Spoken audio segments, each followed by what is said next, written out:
गेल्या वर्षीपेक्षा या वर्षी इलेक्ट्रिक वाहनांचा खप कमी झाला असल्याचं अजित पवार यांनी आपल्या भाषणात स्पष्ट केलं। मात्र त्याचं कारण काय असा प्रश्नही त्यांनी उपस्थित केला आहे। पाहूयात नेमकं काय म्हणाले अजित पवार आणि ईव्ही अर्थात इलेक्ट्रिक वाहनांचा खप कमी होण्यामागे कोणती कारणे आहेत ही आपणही कमेंट करू शकता। या व्हिडिओचे सहप्रायोजक आहेत Soham developers, we build for future, Shitole crystal, Shitole heights आणि शितोळे पार्क असे 1 ते 3 बेडरूम्सचे वारजे कर्वेनगर भागातील स्मार्ट होम्स, जिथे तुमचे भविष्य होईल सुरक्षित। अंजनी लॉन्स मंगल कार्यालय, कोंडवे धावडे, पुणे। पार्किंग, जेवणाचा स्वतंत्र हॉल आणि वधूवरांच्या सुसज्ज खोल्यांसह बजेटमध्ये असलेले एकमेव खात्रीशीर मंगल कार्यालय। पुणे शहरामध्ये वाहतुकीची कोंडी प्रचंड आहे।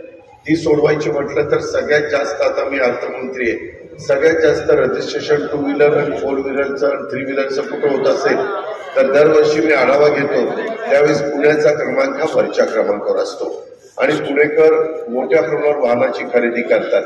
गेल्या वर्षी खरं तर ईव्ही म्हणजे इलेक्ट्रिक व्हेकल घेण्याकडे कल होता, परंतु पुन्हा कमी झाला। का कमी झाला मला माहित नाही, कदाचित चार्जिंगची व्यवस्था नसेल किंवा चार्जिंग केल्यानंतर जितके तासाची गॅरंटी असते तितके तास ते वाहन चालत नसेल, त्याच्यामुळे कदाचित असेल, पण ते झालं एवढं मात्र खरं।